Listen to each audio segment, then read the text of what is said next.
Berikut beberapa permasalahan yang terjadi pada senapan angin kalian dan cara mengatasinya. Oke, yang pertama yang sering terjadi yaitu angin yang tidak mau masuk ketika dipompa. Yang biasanya terjadi itu di bagian mini coupler atau mungkin sambungan tabung ya. Tapi memang agak jarang, yang paling sering di mini couplernya ini biasanya kotor ataupun mungkin ada teflon kecil yang itu ya tidak lurus dengan posisinya atau tidak presisi. Itu harus dibenarkan atau mungkin dibersihkan. Jadi yang terpenting ininya dibuka dulu, angin dikosongkan. Oke, yang selanjutnya yaitu untuk khususnya PCP Bocap Black Army Phantom ini, yaitu popor bagian belakang atau bantalan popornya ini cukup rentan retak. Jadi penyimpanannya harus diperhatikan lebih lagi, bisa digantung ataupun mungkin bisa dipasangkan tripod ataupun bipod ketika menaruhnya atau menyimpannya. Dan yang terpenting jangan diletakkan di posisi tertidur ataupun berdiri. Itu saja sobat bediler.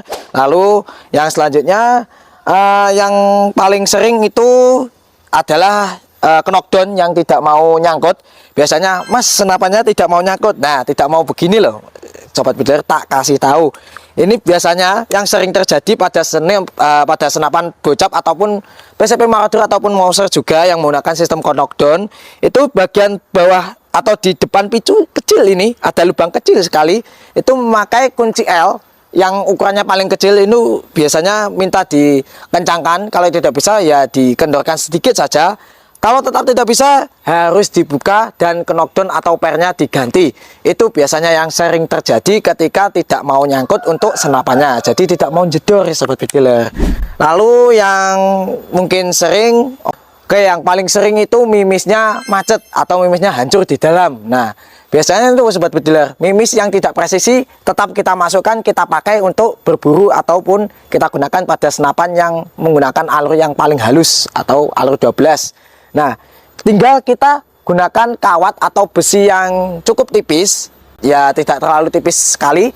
Kita masukkan ke ujung laras bagian depan, kita dorong sampai keluar ke bagian ujung laras bagian chamber sini. Nanti mimisnya pasti keluar, mungkin hancur ataupun masih utuh, itu harus kita keluarkan. Kalau masih utuh, jangan digunakan lagi sobat bediler. Itu nanti ketika masih utuh terus kalian gunakan, tetap saja nanti hasilnya sama saja, tetap tidak bisa keluar untuk mimisnya. Oke, itu dia sobat bediler untuk beberapa permasalahan yang sering terjadi pada senapan kalian, atau ya yang paling sering untuk senapan PCP. Nah, itu dia permasalahannya yang sering terjadi dan cara mengatasinya. Itu dia, dan semoga membantu. Salam